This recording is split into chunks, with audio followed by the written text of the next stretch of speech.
यही जवाब मेरे मुहद्दिस कबीर देते हैं। बड़े तो दादू शरिया है, 8 साल पहले मैं पैदा हो चुका हूँ, बात समझ में आ गई।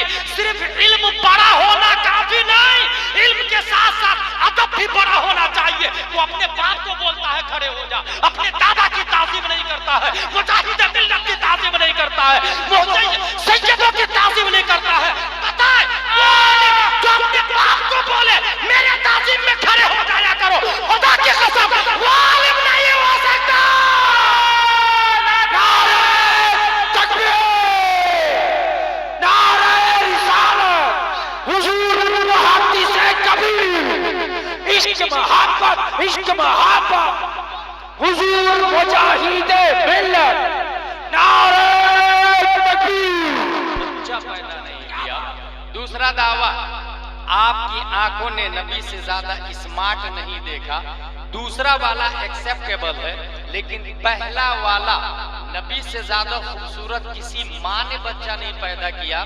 इस वक्त नियर अबाउट 8 बिलियन पीपल्स दुनिया के अंदर मौजूद है। ए हसन बिन साबित, हम सुन्नी मुसलमान आपकी बात मान लेंगे, क्योंकि हम सहाबी की बात बगैर मुतालबा दलील के मानते हैं, क्योंकि हम सहाबी के मानने वाले हैं, किसी वहाबी के मानने वाले नहीं है। मगर दुनिया के अंदर कॉन्स्टिट्यूशन ऑफ टर्बन भी है, कॉन्स्टिट्यूशन ऑफ लीबिया भी है, कॉन्स्टिट्यूशन ऑफ जजायर भी है, कॉन्स्टिट्यूशन ऑफ इटली भी है, कॉन्स्टिट्यूशन ऑफ सिसली भी है। दुनिया के अंदर वहाबिज्म है, देवबंदीज्म है, मुल्लाइज्म है। ए हसन बिन साबित, अगर दुनिया का कोई सुप्रीम कोर्ट का जज आपसे पूछ ले, did you see face of आदम अलैहिस्सलाम? Replied no. Did you see face of मूसा अलैहिस्सलाम? Replied no. Did you see face of सालेह अलैहिस्सलाम? Replied no. Did you see face of Newton scientist? Replied no. Einstein? No. Kepler? No. Zarqali? No. Then how can prove the prophet beautiful than all Anbiya, then all messenger, then all humankind? एक इंसान को देखा और इतना बड़ा दावा कि नबी से ज्यादा खूबसूरत किसी माँ ने बच्चा नहीं पैदा किया। दुनिया की सुप्रीम कोर्ट का जज ऑर्डर ऑर्डर ऑर्डर उस वक्त बोलता जब आई विटनेस को एक्सेप्ट कर लेता, चश्मदीद की गवाही की समाअत कर लेता। आपके पास कोई चश्मदीद गवाह है? हजरत हसन बिन साबित मिदनापुर के सुन्नी मुसलमानों की कलाई पकड़कर रहनुमाई करते। Don't worry, follow me, I have one eye witness, let's go towards leader of angels named जिब्रील अलैहिस्सलाम से चल के पूछ लेते हैं, ए जिब्रील अमी, क्या आपने आदम को देखा? कहा देखा ना। क्या आपने जकरिया को देखा? कहा देखा ना। क्या आपने सालेह को देखा? कहा देखा ना। हजरत जिब्रील का दावा है तमाम नबियों का पैगाम्बर मैं हूँ, तमाम नबियों का मेडिएटर मैं हूँ, सिस्टम मैं लाया हूँ, कानून मैं लाया हूँ, ज़ाब्ता मैं लाया हूँ, लाइफ स्टाइल मैं लाया हूँ, उसूल हयात मैं लाया हूँ, तर्ज मईशत मैं लाया हूँ। तौरात मैं ही तो लाया, इंजील मैं ही तो लाया, ज़बूर मैं ही तो लाया, सुहूफ आदम मैं ही तो लाया, सुहूफ शीस मैं ही तो लाया। फिर जिब्रील अमी, आप तो आई विटनेस है। Tell me please please please, who is beautiful, who is good look, who is genius, who is smart, who is handsome? अखबिरनी मिन फज़लिक मन अहसनुन नास, मन अजमलुन नास, मन अअक़लुन नास, मन अशरफुन नास। तो तायरे सिदरा जवाब देते हैं, क़ल्लबतुल अर्दा मशारिक़हा व मग़ारिबहा लम अजिद रजुलन अफ़ज़ल मिन मुहम्मद सल्लल्लाहु अलैहि वसल्लम। मैंने ईस्ट को देखा, वेस्ट को देखा, साउथ को देखा, नॉर्थ को देखा, यहाँ तक के जमीन को भी उलट पलट करके देखा। जिब्रील अलैहिस्सलाम ईस्ट वेस्ट साउथ नॉर्थ में देखा। बात लॉजिकली है, क्योंकि यहाँ पब्लिक रहती है। जमीन को उलट पलट करके क्यों देखा? क्या नीचे पब्लिक रहती है? अगर हाँ तो ये किसी शरीयत में आया नहीं। नहीं दुनिया का न्यूटन आइंस्टाइन बोलता, फिर जमीन को उलट पलट करके देखने की क्या वजह है? तायरे सिदरा की तरफ से जवाब होगा नाक़िसाई। इस सवाल का जवाब तुम्हें उस वक्त समझ में आएगा जब गूगल का जमाना होगा, ट्विटर का दौर होगा, फेसबुक में दुनिया मशगूल होगी, व्हाट्सएप से दुनिया चैटिंग कर रही होगी, चैट जीपीटी बातें कर रही होगी, एआई का जमाना होगा। सूरज की शुआओं को इंसान गिरफ्तार कर लेगा, चांद पर कमंदे डालेगा, पहाड़ों की बुलंदी पर अपनी जूती से रौंदेगा। इंसान ऐसे माहौल में न्यूटन को फादर ऑफ साइंस मानेगा, आइंस्टाइन को बाप मानेगा। कैम्ब्रिज ऑक्सफोर्ड का जमाना होगा, लैपटॉप टैबलेट बातें करेंगे।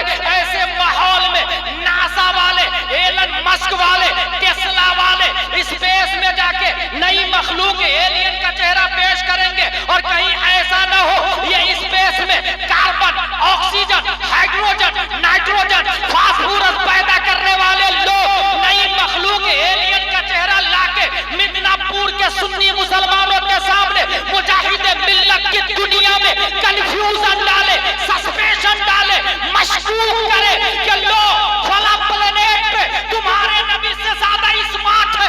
ये एतराज होने वाला था 1400 साल से पहले। दायरे सिदरा ने इस एतराज की छाती पर हुस्ने मुस्तफा की आखिरी कील ठोकते हुए सिर्फ जमीन को उलट पलट करके नहीं देखा, कल्लबा कल्लबा कल्लबू कल्लब तो फेले माजी मारू वाहिद मुतकल्लिम का पावर बोलता, बाबे तफरील की ताकत बोलती है। मैंने सिर्फ जमीन को नहीं मर्क्यूरी को भी देखा है, वीनस को देखा है, मार्स को देखा है, जुपिटर को देखा है, सैटर्न को देखा है, यूरेनस को देखा है। जितने प्लेनेट साइंटिस्ट ने ढूंढे और जितने ढूंढने वाले हैं हर एक प्लेनेट को उलट पलट करके चीर फाड़ के जिब्रील अलैहिस्सलाम ने देखा और उसके बाद जो जजमेंट दिया उसकी तर्जमानी मेरा इमाम, अच्छे रजा, प्यारे रजा, आशिक रजा, फाजिल रजा, अल्लाह की रजा, सहाबा की रजा, इमाम अहमद रजा करते तो इरशाद फरमाते हैं यही बोले सिदरा वाले जमाने जहां के थाले सभी मैंने छान डाले तेरे पाए का नबारे तकबीर मनारे रिसालत शाने रिसालत अज़मते मुस्तफा शहंशाहे खिताबत उर्से दीवान शाबाब। देखिए अल्लामा गुलाम गिलानी साहब की तकरीर के दौरान हज़रत अल्लामा मुफ्ती नूरुल आरिफीन साहब क़िबला अज़हरी की आमद हो गई। हमारी गुफ्तगू की हेडिंग है उर्स जिंदों का होता है। उर्स जिंदों का होता।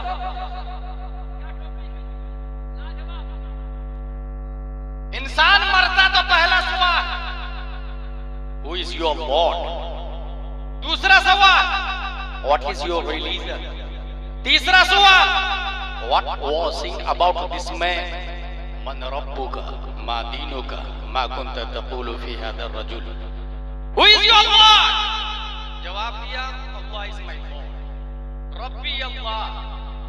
पास मार्क्स मिल जाना चाहिए ना, no there is no result, 0 marks भी नहीं मिलेंगे। दूसरा सवाल क्यों?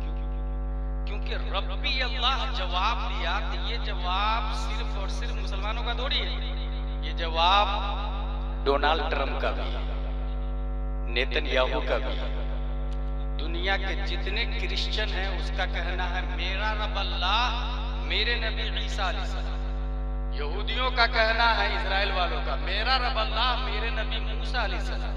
अल्लाह ने अमेरिका और इजराइल को छांटने के लिए दूसरा सवाल रखवाया, मा दीनुका, व्हाट इज योर रिलीजन। यहूदी तो नहीं है तू, नसरानी तो नहीं है तू, मा दीनुका। जवाब दिया दीन इस्लाम। नहीं नहीं नहीं, मैं नेतन्याहू वाला नहीं हूं, मैं डोनाल्ड ट्रंप वाला नहीं हूं, दीन इस्लाम, मेरा दीन इस्लाम।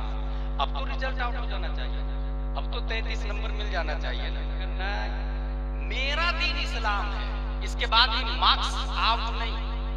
गैब से ये आवाज नहीं आती he is my servant, open the door of paradise, where the trace of paradise, where the window towards paradise.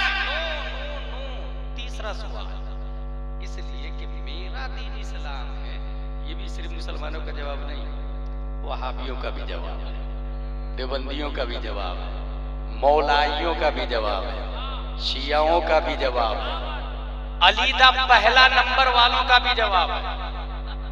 मेरा दीन इस्लाम, ये जवाब फिरक़े बातिला का भी है। अल्लाह तबारक व तआला ने वहाबी देवबंदी मुनाफिक को छांटने के लिए तीसरा सवाल रखवाया, मा कुंत तक़ूलु फी हादा रजुल। इस मर्द के बारे में क्या कहते थे? क्या कहते थे? पास्ट कंटिन्यूअस, मादी इस्तिमरारी, दमे गरगरा, मरते दम तक। ये अकीदा तो नहीं था तुम्हारा कि नबी मर के मिट्टी में मिल गए माज़अल्लाह रब्बिल आलमीन, या फिर ये अकीदा था तू जिंदा है वल्लाह, तू जिंदा है वल्लाह। पता क्या कहते थे? नबी अपने बेटी फातिमा को जहन्नम की आग से नहीं बचा सके, ये कहते थे, या फिर ये कहते थे एक मैं क्या मेरे इसिया की हकीकत कितनी, मुझसे 100 लाख को काफी है इशारा तेरा। पता इस मर्द के बारे में क्या कहते थे। और तीसरे सवाल का जवाब वही देगा जो सुन्नी सहीहुल अकीदा होगा। पहले सवाल के जवाब ने वहां यहूदी नसरानी को छाड़ दिया, दूसरे सवाल ने वहाबी देवबंदी को छाड़ दिया, तीसरा सवाल सिर्फ सुन्नी देगा, क्योंकि सुन्नी ही नबी को पहचानेगा। इसकी दलील हुजूर सल्लल्लाहु तआला अलैहि वसल्लम फरमाते हैं, वल्लाहि इन्नी लअअरफु हजरन बिमक्का कान युसल्लिमु अलैया क़ब्ल अन उबअथ व इन्नी लअअरिफुहुल आन। खुदा की कसम मैं उस पत्थर को पहचानता हूं जो क़ब्ल बिअसत मुझ पे सलात व सलाम पढ़ता था।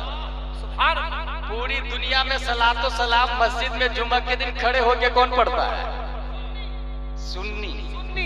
नबी ने हजारों पत्थर को देखा है, मगर क्या फरमाया, मैं उस पत्थर को पहचानता हूं जो सलात व सलाम पढ़ता है। यानी नबी उस पत्थर को पहचानते हैं जो सुन्नी वाला पत्थर है, सलात व सलाम पढ़ने वाला पत्थर।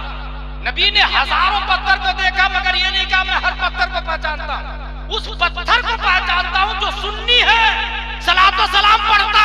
पता ये चला जब तीसरा सवाल होगा, मा कुंता तक़ूलु फी हाज़ा रजुल, इस मर्द के बारे में क्या कहते थे, तो जो मर्द पर सलात व सलाम पढ़ता था वो मर्द को पहचान लेगा और कहेगा हुआ रसूलुल्लाह। सुभान अल्लाह, लाजवाब लाजवाब, हुआ रसूलुल्लाह सल्लल्लाहु अलैहि वसल्लम। नबी उस सुन्नी को पहचान लेंगे, सुन्नी अपने नबी को पहचान लेगा। अब आवाज आएगी, उसकी दलील आ रही है, सिंधु का उर्स होता। अब आवाज आएगी, कनौमतिल उरूस, सो जा जैसे दुल्हन सोती है। दुल्हन मुर्दा नहीं है, सोती है। सोने वाले को मुर्दा नहीं कहा जाता। इसीलिए पता चला हुजूर सैयद दीवान शाह बाबा सो रहे हैं, जिंदा है, सो रहे हैं, जिंदा है, जिंदा। और उर्स जिंदों का होता। और इस लगे हाथ ये भी सुन ले, ये जाकिर नायक की औलाद आपसे पूछ सकती है कि उर्स कुरान में कहां लिखा, हदीस में कहां लिखा, तो कहिएगा चैट जीपीटी खोल के पूछ लेना, एआई भी बोलता है, हदीस एआई भी आजकल बता रहा है। नाम कनौमतिल उरूस, उरूस दुल्हन बना उर्स से, अरीस दूल्हा बना उर्स से। जैसे इल्म से आलिम बनता, फजल से फाजिल बनता, शर्फ से शारिफ बनता, क्रिकेट से क्रिकेटर बनता, प्ले से प्लेयर बनता, टीच से टीचर बनता, ऐसे ही उर्स से अरूस बनता, उर्स से अरीस बनता। यहीं से साबित हुआ कि इल्म के बगैर आलिम का वजूद नहीं, उर्स के बगैर अरूस का वजूद नहीं। साबित यह हुआ कि उर्स का लफ्ज इश्तिकाकी सूरत में हदीस के अंदर मौजूद है, मगर हाँ ये बात जरूर हदीस में आया कि उर्स उसका होगा जो तीनों सवालों का जवाब दे देता है। अब बात समझ में आई, अशरफ अली थानवी का उर्स नहीं होता, तीनों सवालों का जवाब नहीं दिया। रशीद अहमद गंगोही का उर्स नहीं होता, तीनों सवालों का जवाब नहीं दिया। खलील अहमद अम्बेडवी का उर्स नहीं होता, तीनों सवालों का जवाब नहीं दिया। कासिम नानोतवी का उर्स नहीं होता, तीनों सवालों का जवाब नहीं दिया। ताहिर गयावी अभी अभी मरा है, उर्स नहीं होता, तीनों सवालों का जवाब नहीं दिया। तीनों सवालों का जवाब गौसे आजम ने दिया है। 11वीं आज भी मनाई जाती है, ख्वाजा गरीब नवाज ने दिया। 6ठी आज भी मनाई जाती है, आला हजरत ने दिया। उर्स रस्मी मनाया जाता है, मुजाहिद मिल्लत ने दिया। उर्स हबीबी मनाया जाता है, दीवान शाह बाबा ने दिया। उर्स दीवान मना रहे हैं।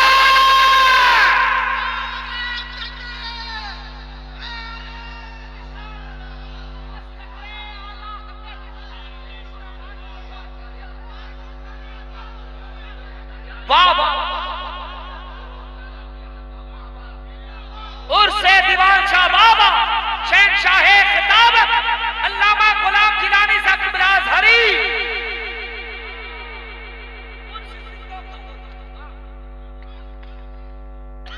एक अंगूर का गुच्छा था, लंगूर बार बार पकड़ने की कोशिश कर रहा था, ट्राई अगेन अगेन अगेन। जब नहीं पकड़ पाया तो कहता द ग्रेप्स वाज श्योर, अंगूर खट्टा है।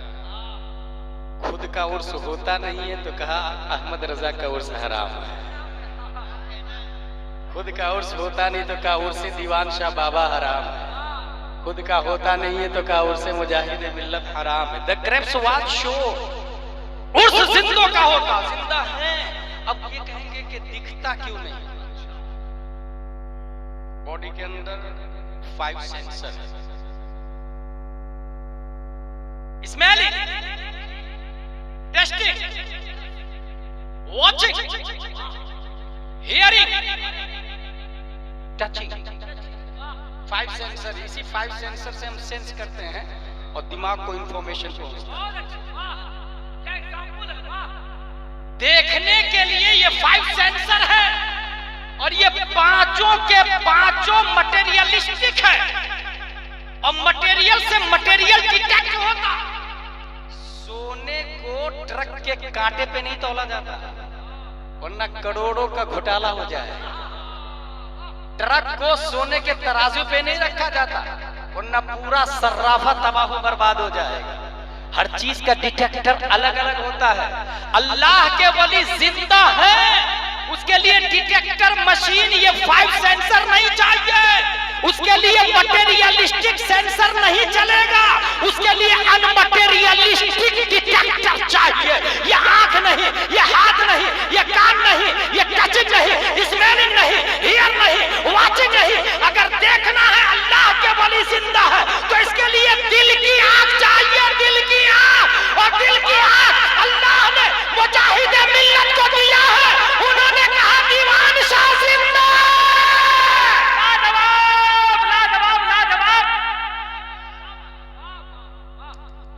अच्छा, ये जो सेंसर होते हैं ना, ये जो मैंने बताया 5 सेंसर, ये कमजोर भी होते हैं, स्ट्रॉन्ग भी होते हैं। कोई गूंगा भी होता है, कोई अंधा भी होता है, कोई बहरा भी होता है, कोई कम देखता है, कोई कम सुनता है। ये डिपेंड करता है ग़िज़ा पर। और ग़िज़ा चावल, गेहूं, दाल, मक्का, बाजरा, जौ, काजू, किशमिश, पिस्ता, अखरोट, ये जिस्म की ग़िज़ा है। ऐसे ही बॉडी के अंदर एक अनमटेरियलिस्टिक ताकत है जिसे रूह कहा जाता है, और उसकी ग़िज़ा है फर्ज, वाजिब, सुन्नत मुअक्कदा, गैर मुअक्कदा, मुस्तहब। ये रूह की ग़िज़ा है। और जिस तरीके से काजू खाने से मटेरियलिस्टिक सेंसर स्ट्रॉन्ग होते हैं, ऐसे ही फर्ज अदा करने से रूह का जिस्म स्ट्रॉन्ग होता है। ये फर्ज जितना ज्यादा अमल करेगा, रूह उतनी ही ज्यादा स्ट्रॉन्ग होगी। वाजिब पे जितना ज्यादा अमल होगा, रूह उतनी ही ज्यादा स्ट्रॉन्ग होगी। सुन्नत पर जितना ज्यादा अमल होगा, रूह उतनी ही ज्यादा स्ट्रॉन्ग होगी। और याद रखिएगा, जिस तरीके से अगर ग़िज़ा न मिलो तो जिस्म नातमा कमजोर हो जाता है, ऐसे ही अगर रूह को ग़िज़ा नहीं मिले तो रूह भी कमजोर हो जाती है। इसलिए मुफ्ती आज़म फरमाते हैं कि तहज्जुद रूह की खुराक का नाम है, तहज्जुद रूह की ग़िज़ा का नाम है। मेरे भाई, इसमें ये भी दर्जे भी हैं। सबसे ऊपर आता है फर्ज। हम में मिदनापुर में कुछ ऐसे लोग हैं जो मुस्तहब को फर्ज के बराबर समझते हैं। गलत। ये जो कोई 11वीं शरीफ, 12वीं शरीफ, 13वीं शरीफ करता है, मुस्तहब काम है, लेकिन ये मुस्तहब नीचे आता है। सबसे ऊपर क्या आता है? फर्ज। अगर 11,000 बकरा काटा, एक फज्र की एक रकत का मुकाबला नहीं हो सकता है। एक रकत का मुकाबला नहीं हो सकता है। अगर 11वीं शरीफ में गौसे आजम के नाम से 11 बकरे काटे, छोटे काप से, जोहर की 4 रकात है ना, उसमें एक रकात का भी मुकाबला नहीं कर सकता है। एक रकात का मुकाबला। इसके अपोजिट में 5 चीज है: हराम, मकरूह तहरीमी, इसाद, मकरूह तंज़ीह, खिलाफ औला। अब अगर किसी ने किसी से 1 रुपया लेके घोटाला कर लिया, हराम का 1 रुपया लिया, वो क्या किस में गया? वो हराम में। अब इधर फर्ज भी अदा करे, जे जाएगा मुस्तहब, फर्ज भी अदा करे, हजारों नमाज मिलके भी उस 1 रुपये का कफारा नहीं हो सकता है। किसी की जमीन बिल्डिंग बनाते समय पड़ोसी की जमीन 1 इंच दबा ली, 5 वक्त की नमाज पढ़ता, रोजा भी रखता, ज़कात भी देता, हज भी करता, जिंदगी भर हज करता रहे, वो 1 इंच का कफारा नहीं हो सकता है।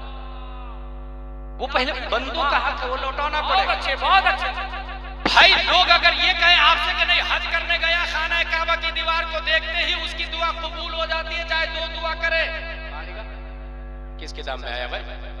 दरस निजामी में ये दुनिया है। दरसे निजामी में ये जरूर आया है कि बंदे का हक पहले माफ करे, बंदे का हक पहले अदा करे, उसके बाद गुंबद खजरा की ज़ियारत करे तो अंदर से आवाज आएगी मनज़ारा कब्री वजबत लहू शफाअत। ये ऐसे ही है जैसे पानी की टंकी घर की छत पे रखी हुई है, बिल्ली गिर के मर गई, पूरा पानी निकाल दे टंकी पाक हो जाएगी? नो, पहले बिल्ली को निकालना पड़ेगा। कुत्ता अगर कुआं में गिर के मर जाए पूरा पानी निकाले, क्या कुआं पाक हो जाएगा? नो, पहले कुत्ता को निकालना पड़ेगा। ये जो हराम है 1 रुपया या हराम का 1 इंच, पहले उसको बाहर निकाले, और वो रूह की ग़िज़ा है। और जब रूह की ग़िज़ा आप देंगे हराम से बचकर, मकरूह तहरीमी से बचना रूह की ग़िज़ा, खिलाफ औला से बचना रूह की ग़िज़ा, फर्ज वाजिब सुन्नत को अदा करना रूह की ग़िज़ा, जब ये ग़िज़ा रूह को देंगे तब आप कब्र से ऊपर रहेंगे, नीचे देखेंगे दीवान शाह बाबा जिंदा है। और सिर्फ जिंदा नहीं बल अहयाउन इंदा रब्बिहिम युरज़क़ून, वो खाते पीते भी है। कुरान शरीफ बोल रहा हूं मैं, वो खाते पीते भी है, सिर्फ जिंदा नहीं। हम जिंदा हैं, याद रखिएगा। आप जिंदा मेरे सामने, मैं आपको देख रहा हूं ना, मैं जिंदा हूं आपके सामने, आप मुझे देख रहे हैं ना। बल अहयाउन नहनु अहया इंदकुम, हम जिंदा है आपके सामने। अंतुम अहया इंदना, आप जिंदा हमारे सामने। मगर दीवान शाह बाबा बल अहयाउन इंद रब्बिही, वो अपने रब की बारगाह में जिंदा है, रब की बारगाह में जिंदा है। और एक और बात याद रखिएगा, अगर आप मन ही मन में किसी को गाली दे, कोई फतवा नहीं लगेगा। मन मन में गाली, जो ही जुबान से बोला फतवा लग जाएगा, ठीक है। लेकिन वली के बारे में अल्लाह तबारक व तआला ने हमें अदब दिया और बताया, वला तहसबन्नल्लज़ीना क़ुतिलू फ़ी सबीलिल्लाहि अमवाता, मन ही मन में मुर्दा भी मत गुमान कर, मन में भी मुर्दा मत सोचना, क्योंकि मन में सोचना हमारे लिए सोच है, रब के लिए कलाम के हुक्म है। रब सोच को भी वैसे ही देखता है जैसे कलाम को देखता है। रब के लिए कोई पर्दा नहीं, कोई आर नहीं, इसलिए रूह की ग़िज़ा है हराम से बचना, मकरूह तहरीमी से बचना। और औलिया किराम जिंदा है, देखना हो तो रूह की आंखें चाहिए। और रूह की ग़िज़ा कहां से मिलती है? फर्ज, वाजिब, सुन्नत, मुअक्कदा, गैर मुअक्कदा, मुस्तहब। इसी तरह हराम से बचना, मकरूह तहरीमी से बचना, इसाअत से बचना, खिलाफ औला से बचना। अच्छा, ये क्या है डिटेल में आपके इमाम साहब बताते हैं तफसील से। उर्से दीवान शाह का क्या फायदा होता है? उर्से दीवान शाह का फायदा ये होता है, ये जो फर्ज नमाज है, नमाज तो है मगर होगी कब, ये उर्से दीवान शाह में पता चलता है। होगी कब, वाजिब कैसे अदा करेंगे, क्या टाइम है, कितनी रकात है, इमाम साहब बताएंगे। मगर किसके पीछे होगी, ये उर्से दीवान शाह में पता चलता है। ये उर्से दीवान शाह में पता चलता है। इसलिए उर्स का सबसे अजीम मकसद अकीदे की हिफाजत है, अकीदे की हिफाजत। और अकीदे की एक मोटी पहचान बता के जा रहा हूं, सबसे मोटी पहचान, और ये हमारे नबी सल्लल्लाहु अलैहि वसल्लम ने बताया है। और याद रखिएगा, हमारे नबी के बताए हुए सिस्टम को कोई ओवरटेक नहीं कर सकता, चाहे AI हो या ChatGPT हो। इसकी सबसे बड़ी दलील देके जा रहा हूं। इस वक्त सबसे बड़ा आदमी कौन है आप लोग को पता है? एक जमाना था सबसे बड़ा आदमी वो था मिदनापुर में, जिसके पास 50 बीघा जमीन, 100 बीघा जमीन, 100 एकड़ जमीन, 10 एकड़ जमीन। वो जमाना गया, बाद वाला जमाना आया जिसकी कंपनी के ज्यादा प्रोडक्ट है वो बड़ा आदमी। नोकिया वाला, सैमसंग वाला, आईफोन वाला, अभी वो जमाना भी गया। अब सीधा आया जिसके पास इंफॉर्मेशन डाटा ज्यादा है वो बड़ा आदमी। इंफॉर्मेशन डाटा, यकीन न हो तो एलन मस्क की हिस्ट्री पढ़े। 27 अक्टूबर 2022 में ट्विटर को $44 बिलियन में खरीदा उसने, सिर्फ इंफॉर्मेशन डाटा के लिए। इंफॉर्मेशन डाटा, इंफॉर्मेशन कहां से आता है? यही 5 सेंसर से आता है। और जिसके पास इंफॉर्मेशन है वो बड़ा आदमी। यकीन न हो तो आप स्पेस पर जिसके सैटेलाइट ज्यादा है, ये जो आप गाड़ी पे बैठ के जो नेविगेशन लगाते हैं ना, कलकत्ता मैप डायरेक्शन, वो बताता कितने किलोमीटर है। इंफॉर्मेशन कहां से आ रहा है? सैटेलाइट से। आप मोबाइल लिखे www.theworld.com, लाइव दुनिया की तस्वीर आ जाएगी। उसको जूम करेंगे आप तो इंडिया आएगा, और जूम करेंगे तो अपना मिदनापुर आ जाएगा, और जूम करेंगे तो उर्से दीवान शाह बाबा आ जाएगा, और जूम करेंगे तो आप अपने आप को देख सकते हैं। इसलिए जिसके पास जितने ज्यादा सैटेलाइट और इंफॉर्मेशन है उतनी ही बड़ा आदमी है इस वक्त। अब अगर ये बात समझ ली तो सुने, सैटेलाइट कहाँ है? ऊपर। मैं आपको सामने से देख रहा हूँ, पीठ पीछे से नहीं देख रहा हूँ, सैटेलाइट चारों तरफ से देख रहा है आपको।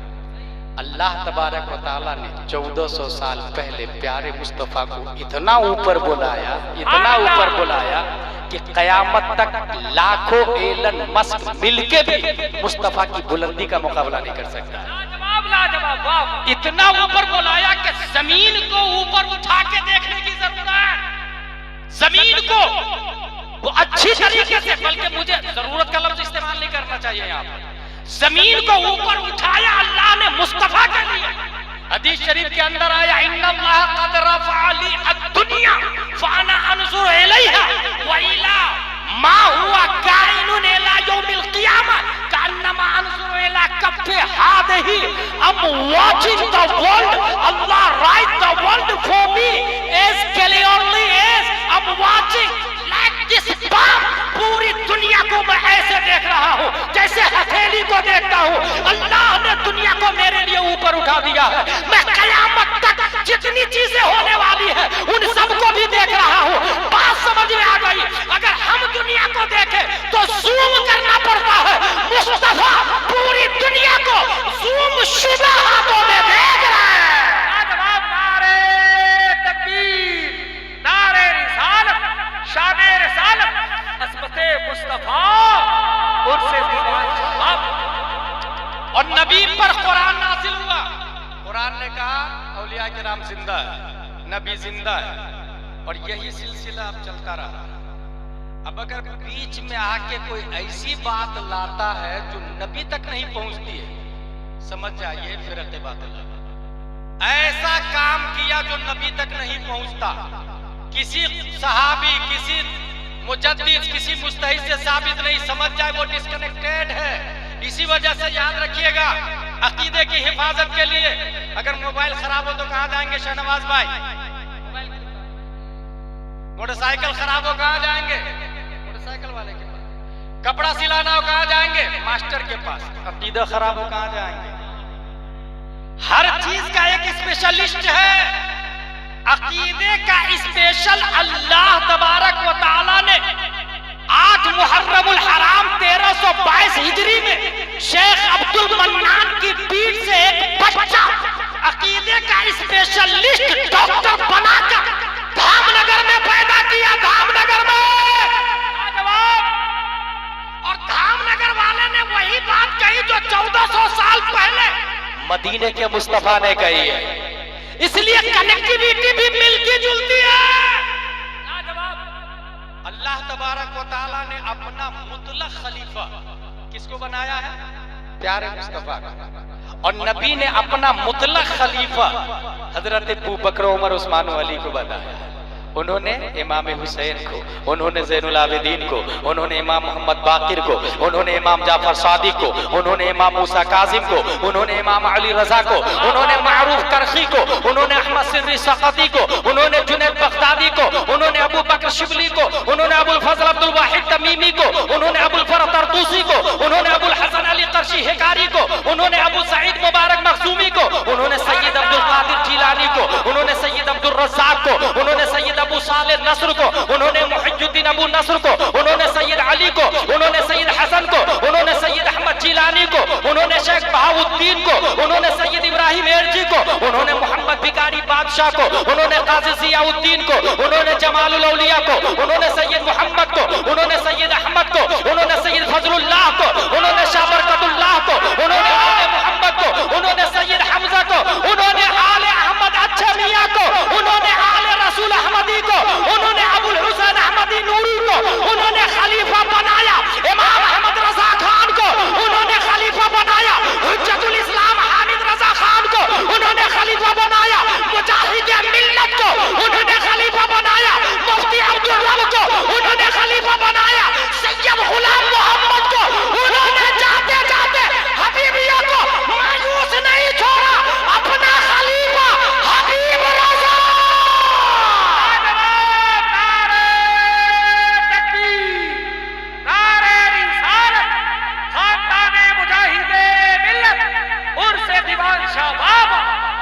अल्लामा गुलाम जिलानी साहब अजहरी हुजूर सैयद गुलाम मोहम्मद साहब गए हैं, मरकज को खाली नहीं छोड़ा है, अपना जानशी हबीब रजा को बना करके गए हैं। और अगर कोई कहे ये छोटा मोटा इल्म में कमजोर है, listen to me my dear carefully, क्या आला हजरत के बाद मुफ्ती आजम हिंद आला हजरत की तरह थे?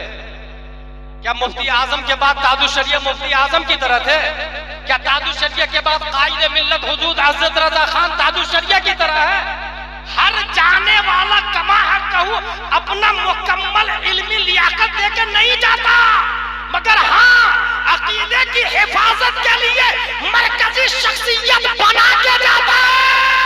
हक है, कौन अकीदा अपना है, कौन पराया है? मुजाहिदे मिल्लत के बाद हुजूर सैयद गुलाम मोहम्मद साहब डिक्लेयर कर रहे थे, उनके बाद हुजूर हबीब रजा डिक्लेयर कर रहे थे।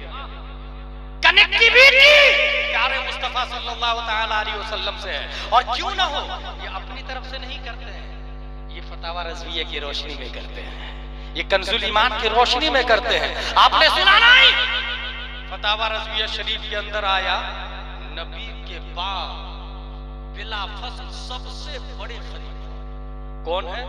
हजरत अबू बकर सिद्दीक रज़ियल्लाहु ताला। इसको यूं भी समझे, जिसके पास इंफॉर्मेशन ज्यादा है वो बड़ा आदमी है। सबसे ज्यादा इंफॉर्मेशन नबी के पास, नबी के बाद सबसे ज्यादा इंफॉर्मेशन किसके पास है? यहीं से दो ग्रुप हुआ, एक ग्रुप कहता है हजरत अली के पास, दूसरा ग्रुप कहता है हजरत अबू बकर सिद्दीक के पास, और यहीं से इख्तिलाफ हुआ। महाराष्ट्र का एक खतीब बोलता है अगर आला हजरत होते तो वो भी सबसे बड़े मौलाई होते। रॉन्ग रॉन्ग रॉन्ग, आला हजरत तो पढ़ा ही नहीं, बल्कि खुद ही दरस निजामी नहीं पढ़ा उसने, इसलिए ये जुमला निकलता मालेगांव वाले का। आला हजरत रज़ियल्लाहु ताला अन्हु सबसे बड़े मौलाई। अच्छा दलील क्या देता मानो कि मौलाई का मतलब हजरत अली को मानने वाला। मेरा कहना यह है कि हम लोग हजरत अली को हम ही मानते हैं ओरिजिनल में, क्योंकि हमारी मोहब्बत वाया उस्मानो फारूको अबू बकर नबी तक जाती है, और जिसने हजरत अली से मोहब्बत की और हजरत उस्मानो उमरो फारूक और अबू बकर से नहीं की, उसकी मोहब्बत नबी तक जाएगी ही नहीं। उसने कहा कि हजरत अली का मानने वाला मौलाई है, इसलिए आला हजरत इस्तिलाह के एतबार से मौलाई। मैंने कहा गलत, हम लोग ईसा अलैहिस्सलाम को मानते कि नहीं मानते? क्या हम लोग क्रिश्चियन है? क्या हम लोग ईसाई है? That's point. ये दरस निजामी पढ़े लिखे है, ये उलमाए किराम इनको पता है। हम लोग मूसा अलैहिस्सलाम को मानते कि नहीं मानते? मूसा अलैहिस्सलाम के मानने वालों को यहूदी कहा जाता, क्या हमें यहूदी कहना जायज है? नहीं, वहाब अल्लाह का नाम है। हम लोग अल्लाह से प्यार करते हैं मगर वहाबी कहना जायज? मौला अली से प्यार करते हैं मगर मौलाई कहना जायज? That's point. हजरत अबू बकर उमर उस्मान से मोहब्बत करने वाला ही हजरत अली से मोहब्बत करने वाला होगा। अच्छा ये बात आती है कि सबसे बड़े कौन? हजरत नबी सल्लल्लाहु अलैहि वसल्लम के बाद हजरत अबू बकर या हजरत अली? मेरे पास टाइम होता तो तफसील से बताता, मैं शॉर्टली इतना बता दूं आपको, मैं ऐलान कर रहा हूं। नवासे हुजूर मुजाहिद मिल्लत सैयद गुलाम मोहम्मद अली रहमो रिदवान के नाम से एक मस्जिद बनानी है, कौन देगा पैसा? मैंने ऐलान किया। एक आदमी खड़ा हुआ, हजरत मेरी तरफ से 1000 रुपये। दूसरा आदमी, हजरत मेरी तरफ से 1 लाख रुपये। तीसरा आदमी, हजरत मेरी तरफ से 3 लाख रुपये। चौथा आदमी, हजरत मेरी तरफ से जान हाजिर। आप लोग बताइए 1000 ज्यादा है या जान ज्यादा है? कॉमन सेंस बोलेगा ना जान ज्यादा है, इस्लाम बोलता रॉन्ग रॉन्ग रॉन्ग, क्योंकि अद्दाल अलल खैर कफाइलिही, रास्ता बताने वाला चलने वाले की तरह। जब मैंने ऐलान किया तो लोग कंफ्यूज थे, गुलाम जिलानी अजहरी साहब बनाएंगे या ले जाएंगे, हराम या हलाल, सच बोल रहे हैं या नाम इस्तेमाल कर रहे हैं। लोग कंफ्यूजन में सोच रहे थे। कंफ्यूजन को दूर, सबसे पहले जिसने 1000 दिया उसने रास्ता बनाया, रास्ता डिक्लेयर किया, कंफ्यूजन की छाती पर सदाकत का झंडा गाड़ा। उसको देखकर दूसरे ने 1 लाख दिया, पहले वाले का 1 लाख 1000 हो गया। उसको देखकर तीसरे ने 3 लाख दिया, पहले वाले का 3 लाख, 4 लाख और 1000, 4 लाख 1000 हो गया। उसको देखकर चौथे ने जान दी, पहले वाले का 1000 हो गया। अगर ये मिसाल समझ ली तो सुने, बुखारी शरीफ की हदीस है, इन्नल्लाह बअसनी अलैकुम फअंतुम कुल्तुम कसरता वक़ाल अबू बकर सदक़ता या रसूल अल्लाह। फरान की चोटी से 40 साल की उम्र में मैंने ऐलान किया ला इलाहा इल्लल्लाह इन्नी रसूलुल्लाह। अबू जहल ने कहा झूठ, उतबा ने कहा झूठ, शीबा ने कहा झूठ, कुफारे मक्का ने कहा झूठ, मुशरिकीन मक्का ने कहा झूठ। इन तमाम तकज़ीब, तशकीक के हुजूर जहालत की छाती पर सदाकत मुस्तफा का झंडा सबसे पहले, सबसे ऊंचा किसी ने लहराया तो वो कोई और नहीं, अबू कहाफा का बेटा अबू बकर सिद्दीक। नारे तकबीर, नारे रिसालत, अस्मते मुस्तफा, अस्मते सहाबा, शहंशाहे खिताबत, उर्से दीवान शाह बाब। लिहाजा साबित सबसे बड़े हजरत अबू बकर सिद्दीक रज़ियल्लाहु ताला, यही अकीदा धामनगर शरीफ से दिया जाता है। अच्छा, मैंने बताया ना हर चीज का स्पेशलिस्ट होता है। जहाँ स्पेशलिस्ट होता है वहाँ लॉलीपॉप देने वाले भी होते हैं, लेग पीस वाले भी होते हैं, रोस्टेड वाले भी होते हैं, जो मेकअप लगा के, मैचिंग करके, डेकोरेट होकर के मैदान में आता है और वो नारा भी लगाएगा, दलील भी देगा। इसलिए किसी के झांसे में आने की जरूरत नहीं है। अभी हाल ही में एक मुहक्किक साहब ने, जानते हैं क्या किया, सेमिनार की, और मुहक्किक साहब ने ये कहा कि ये मोबाइल से खबरें इस्तिफाजा कब और कैसे तहकीक करते करते करते मुहक्किक साहब ने कहा मिल गया। आला हजरत ने लिखा है ढिंढोरा और तोप से, ढिंढोरा और तोप वगैरह से खबर इस्तिफाजा हो जाता है। ये वगैरह का मतलब ये है कि मोबाइल से भी हो जाता है। कौन बोला? मुहक्किक साहब।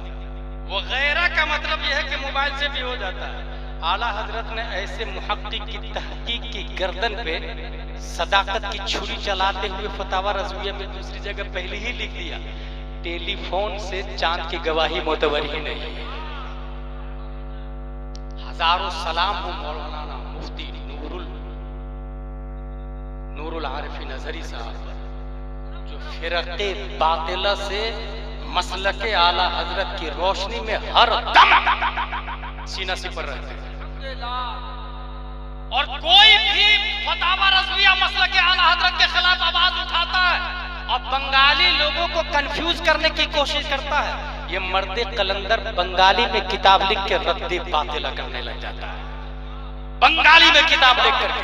इसलिए मैं याद दिला देता चाहता हूँ, अकीदे का स्पेशलिस्ट हर जमाने में हर स्टेट में है, हर स्टेट में है।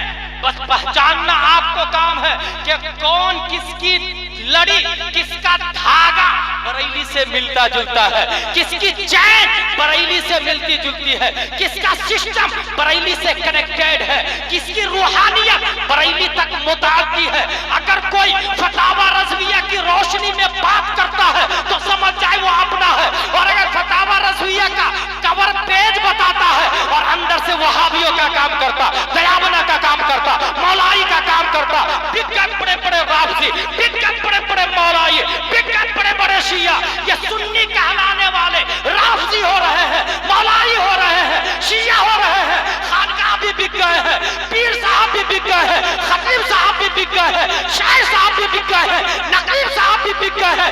ऐसे माहौल में मुर्शिद दीवान शाह में एक जिम्मेदारी के साथ बोल रहा हूँ, अकीदे की हिफाजत आपकी रिस्पॉन्सिबिलिटी है। पहचानना आपको होगा, बताना मेरा काम है, शनाख्त करना आपका काम होगा, कौन सही कौन गलत है। वैसे आला हजरत ने एक ज़ाब्ता दे दिया है, तेरे गुलामों का नक्शे कदम है राहे खुदा, तेरे गुलामों का नक्शे कदम है राहे खुदा, वो क्या बहक सके जो ये सुराग लेके चले। लाजवाब, लाजवाब, या रसूल अल्लाह, वाह।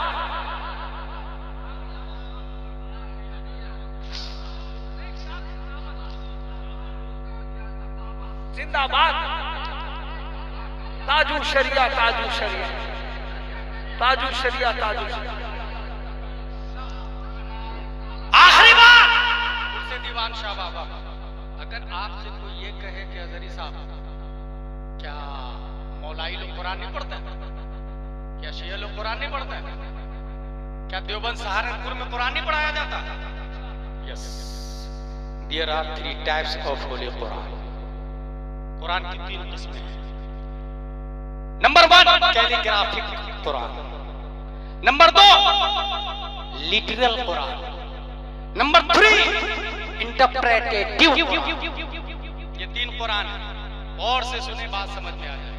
कैलीग्राफिक, नक्शी कुरान, जो लिखा हुआ उसको नक्शी कुरान कहते हैं। Number 2 literal Quran. Literal Quran किसको कहते हैं? लफ्जी कुरान, जो पढ़ते हैं। लिखा हुआ अलग है, पढ़ा हुआ अलग है। इसीलिए हम लोग बचपन में पढ़ते थे, ये मोबाइल इसम है या फेल है या हर्फ है। तलबा जल्दी से जवाब देते थे कि मोबाइल इसम।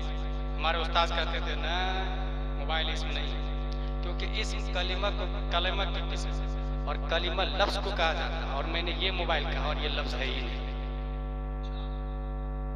जो दिख रहा है लिखा हुआ अल्हम्दु अलिफ लाम हा मीम दाल, ये जो दिख रहा है वो लफ्ज नहीं है, वो कैलीग्राफिक कुरान, उसको कहते हैं नक्शी कुरान। ये जो पढ़ा मैंने अल्हम्दु, इसको कहते हैं लफ्जी कुरान।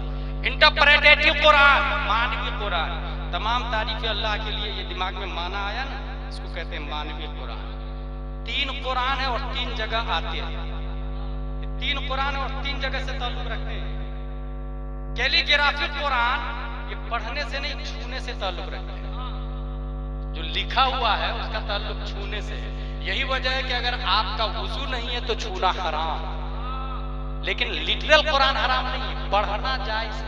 लफ्जी कुरान हराम नहीं है, नक्शी कुरान हराम है, लफ्जी कुरान जायज। अगर आपका वुजू नहीं है तो कुरान पढ़ सकते हैं आप। छूना हराम, छुआ किसको जाता है? नक्शा, नक्शी कुरान हराम। लेकिन आपका गुस्ल नहीं है तो लिटरल कुरान भी हराम, लफ्जी कुरान भी हराम हो गया। और 2 चीजें हो गई, गौर से सुनिएगा तब तीसरी समझ में आ जाएगी। वुजू नहीं तो नक्शी कुरान हराम। नक्शा कहाँ आता? स्किन पर, हाथ छूने से ताल्लुक है। अच्छा, लफ्जी कुरान, लफ्ज कहाँ आता? जुबान, अंदर हुआ ना ये थोड़ा सा। अगर मुंह बंद कर लूं मैं, कुछ समझ में आएगा? इसका मतलब मुंह खोलूंगा तब लफ्ज आएगा, तो लफ्ज अंदर होता है। नक्शा का ताल्लुक खारिज से है और लफ्ज का ताल्लुक थोड़ा सा अंदर मुंह में, और माना का ताल्लुक उससे भी अंदर दिमाग में।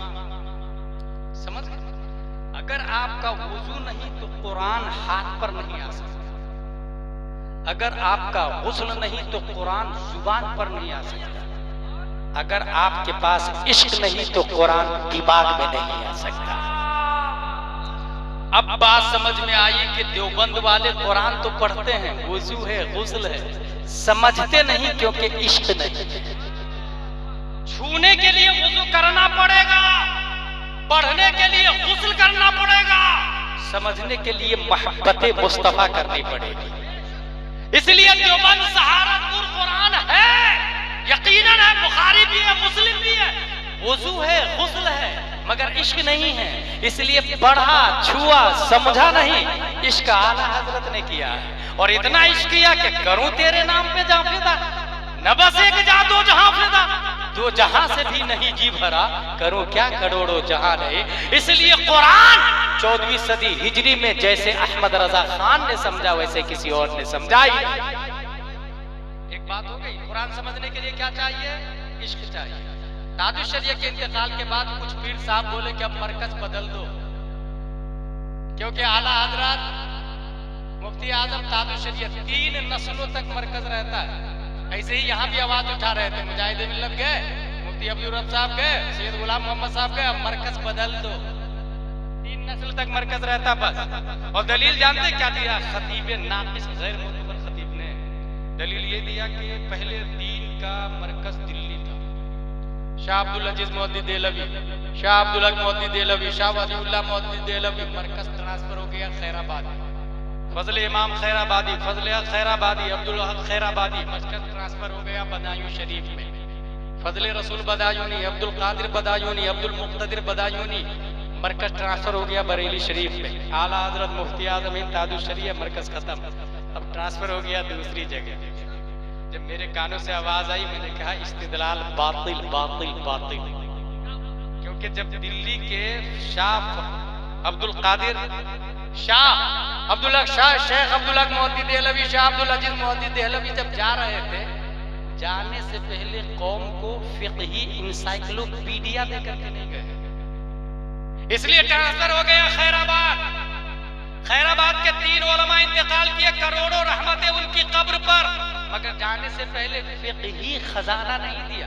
ट्रांसफर हो गया बदायूं शरीफ, करोड़ों रहमतें हो, 313 अशार आला हजरत ने फजल रसूल बदायूनी की शान में लिखा है, शाह अब्दुल कादिर बदायूनी की शान में लिखा है, हजारों रहमतें हैं उनकी कब्र पर, मगर जाने से पहले कौम को इंसाइक्लोपीडिया नहीं दिया, इसलिए मरकज ट्रांसफर हो गया बरेली शरीफ। अब आला हजरत मुफ्ती आजम हिंद ताजुल शरीयह मरकज चेंज इसलिए नहीं होगा कि आला हजरत जाते जाते कौम को फतावा रज़विया दे करके गए, कौम को कंजुल ईमान दे करके गए, और फतावा रज़विया आलिम का नाम नहीं, इल्म का नाम है। इंतकाल आलिम का होता, इल्म का नहीं होता। आला हजरत का इंतकाल हुआ, फतावा रज़विया जिंदा है। आला हजरत का इंतकाल हुआ, कंजुल ईमान जिंदा है। आला हजरत का इंतकाल हुआ, तिफलुल फ़क़ीहुल फ़ाहिम जिंदा है। आला हजरत का इंतकाल हुआ, दौलतुल मक्किया जिंदा है। आला हजरत का इंतकाल हुआ, इम्बाउल गैब जिंदा है। आला हजरत का इंतकाल हुआ, अल्लूलुल मकनून जिंदा है। आला हजरत का इंतकाल हुआ है, मगर किताबें जिंदा है, और जब तक किताबें रहेगी हमारा मरकज बरेली रहेगा। अगर कोई दलील भी दे आपको घुमाने फिराने की कोशिश करे, तो मैंने कहा ना लेग पीस रोस्टेड और लॉलीपॉप देंगे, ऐसे में आप मरकजी उलमा से जुड़े रहेंगे। दारुल उलूम मुजाहिद मिल्लत है, मुफ्ती नूरुल आरिफीन साहब बरेली शरीफ में, बल्कि इस वक्त हिंदुस्तान में सबसे बड़े आलिम कौन है पता आपको? आप लोग खतीब को बड़ा आलिम समझते हैं, बल्कि कोई मशहूर हो जाता है तो उसको बड़ा आलिम समझते हैं। शोहरत मिन जानिबिर रहमान ही हो, कोई जरूरी नहीं है। शोहरत मिन जानिबि शैतान भी हो सकती है। मैं बहुत भारी दलील लेने जा रहा हूँ। शोहरत मिन जानिबि शैतान भी हो सकती है। अबू जहल क्यों मशहूर है? अल्लाह ने मशहूर किया। उतबा क्यों मशहूर है? शीबा क्यों मशहूर है? सलमान क्यों मशहूर है? भाई शोहरत मिन जानिबि रहमानी हो, कोई जरूरी नहीं, मिन जानिबि शैतान भी हो सकती है। इसलिए पहचानना होगा आपको कि ये जो मशहूर है, ये दीन का काम करने की वजह से शरीयत के दायरे में, दीन का काम शरीयत के दायरे में, अगर खिलाफे शरा दीन का काम किया तो भी नहीं चलेगा। खिलाफे शरा दीन का काम किया तो भी नहीं चलेगा। अगर कुरान और हदीस की रोशनी में मैदान रज़्म हक़ व बातिल में उतरकर उड़ीसा की धरती पर कोई मुनाजरा करता है, तो ये नबी की भी सुन्नत है, इब्राहिम की भी सुन्नत है, आला हजरत की भी सुन्नत है। और अगर कोई आग में कूदने की बात करता है तो ये फतावा रज़विया के खिलाफ है, ये शरीयत के खिलाफ है, ये हदीस के खिलाफ है, ये कुरान के खिलाफ है। कुरान शरीफ में आया वला तुल्कू बिअयदीकुम इला तहलुका, अपने हाथों हिलाकत में पढ़ना पड़ो, और तुम्हारी बुनियाद पर इस्लाम जिंदा रही है। इसलिए याद रखिएगा, पहचानिएगा कि मशहूर होना ये मकबूल होने की दलील नहीं है।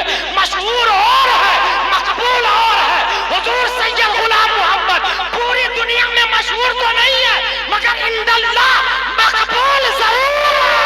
लाजवाब, जिंदाबाद, नारे तकबीर, नारे रिसालत, फैज़ाने औलिया इकराम, उर्स शबाब। देखा यार, वो मशहूर हो गया तो मानना शुरू कर दिया। सबसे बड़ा मुफ्ती भी हो गया, सबसे बड़ा अल्लामा भी हो गया। बताए सबसे बड़ा अल्लामा कौन है पूरे इंडिया में? आप में से 98% लोगों को नहीं मालूम होगा सबसे बड़ा अल्लामा कौन है। लिसन टू मी केयरफुली, सिर्फ इंडिया की बात नहीं कर रहा मैं, बांग्लादेश, पाक, हिंदुस्तान, श्रीलंका, नेपाल, ये बर्रे सगीर में सबसे बड़ा कोई आलिम दीन है तो उसे हुजूर मुहद्दिस कबीर कहा जाता है। लाजवाब, मुहद्दिस कबीर। जरूरत के मसाइल आज खुद बगैर किसी की मदद के किताबों से निकाल ले, उसको क्या कहते हैं? आलिम। और जो मसाइल दलाइल के साथ में दे उसे कहते हैं मुफ्ती। और हजारों मुफ्ती को तराजू के एक पल्ले में डाल दे, दूसरे पल्ले में सिर्फ मुहद्दिस कबीर को डाल दे, हजारों मुफ्तियों पर जिसका पल्ला भारी होगा उसे शहजादे सदरुल शरिया नाइब ताजुल शरिया हुजूर मुहद्दिस कबीर कहा जाता है। वो मुहद्दिस कबीर ने उड़ीसा का मरकजी काजी हुजूर सैयद गुलाम मोहम्मद को बनाया। इसलिए गुलाम मोहम्मद को नहीं देखेंगे हम। बनाया किसने उनको देखेंगे। बनाया किसने। और अगर तुम गुलाम मोहम्मद साहब अलैहिर्रहमा का रद्द कर रहे हो तो अल्लामा का जवाब लाके बताओ पहले। हुजूर मुहद्दिस कबीर का सानी लाके बताओ पहले, तब हुजूर गुलाम मोहम्मद अलैहिर्रहमा को टारगेट करना। और याद रखना कयामत तक तुम्हारा बाप भी मुहद्दिस कबीर का जवाब नहीं लाएगा। इसलिए मुहद्दिस कबीर जिंदाबाद, इंतखाब मुहद्दिस कबीर जिंदाबाद। नारे तकबीर, नारे रिसालत, हुजूर मुहद्दिस कबीर। अबे सेमिनार की बात करता, सेमिनार के बाद सेमिनार होता है क्या। फैसले के बाद फैसला बातिल है, जज के फैसले के बाद फिर से फैसला। और ये समझ में आता है कि लोअर कोर्ट के बाद हाई कोर्ट, हाई कोर्ट के बाद सुप्रीम कोर्ट को चैलेंज किया जा सकता है। यहाँ तो सुप्रीम कोर्ट का डिसीजन है। हुजूर मुहद्दिस कबीर सुप्रीम कोर्ट के जज का नाम। कोई सेमिनार नहीं, कोई फैसला नहीं, जो कह दिया मेरे मुहद्दिस कबीर ने हमारे लिए वही सुन्नियत की दलील। अल्लाह तबारक व तआला हम सबको कुरान शरीफ, हदीस शरीफ, फिक्र शरीफ पढ़ने, समझने, अमल करने की तौफीक अता फरमाए। शहनवाज भाई, 11 अप्रैल को हुजूर मुहद्दिस कबीर जगन्नाथ इसी इलाके में हुजूर मुहद्दिस कबीर, हुजूर मुहद्दिस कबीर, जाने सुन्नियत, करामते सुन्नियत, जाने सुन्नियत। बोले भी तो हदीस बोले, चले भी तो हदीस की तरह, बात भी करे तो हदीस की बात करे। वो मुहद्दिस कबीर दामद वाले और 93 इयर्स के हैं, 93 इयर्स के। एक दिन मैंने कहा हजरत खादिम रख लीजिए ना, मेरी मुराद थी खुद को मुझे रख लीजिए ना। जानते क्या जवाब देते, मैं खुद खादिम हूँ।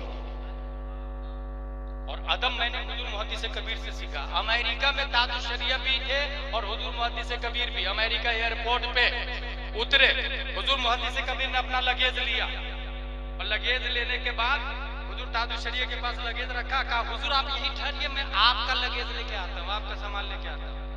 अमेरिका में हुजूर ताजुल शरिया ने कहा नहीं, मैं अपना लगेज खुद लाऊंगा। कहा नहीं हुजूर, आपका लगेज मैं लाऊंगा, आप यहीं पे खड़े रहिए। कहा इसका मतलब ये है आज के बाद आपके साथ सफर नहीं करूंगा। किसने कहा? हुजूर ताजुल शरिया ने। मुहद्दिस कबीर का जवाब सुनो, फरमाते हुजूर आप मेरे साथ कब सफर करते हैं? मैं आपके साथ सफर करता हूं।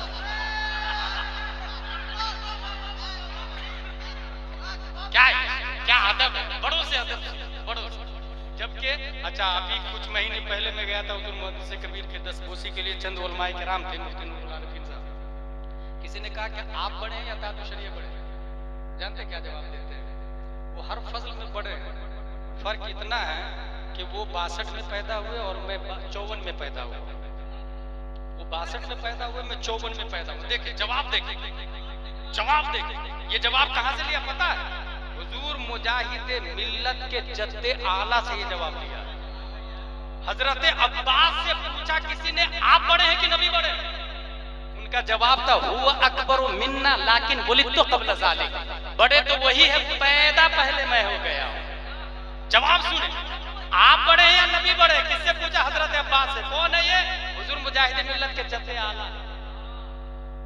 आप बड़े या नबी बड़े? कहा बड़े तो वही है, हुआ अकबरो मिन्ना लाकिन वुलिदतु क़ब्ल ज़ालिक। बड़े वही है, पैदा पहले मैं हुआ हूं।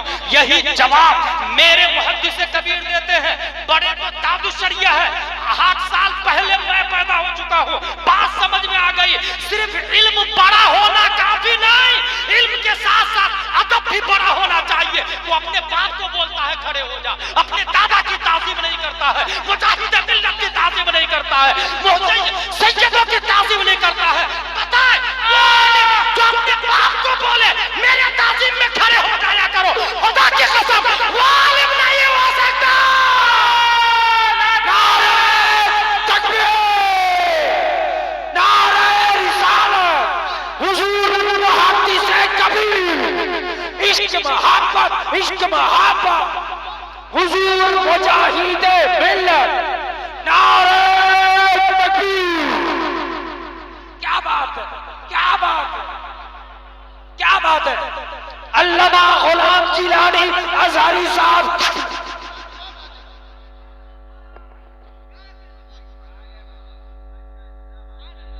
लाजवाब, बैठ जाइए, लाजवाब खिताबत, लाजवाब खिताबत, तारीखी उर्स दीवान शाह है ना, है।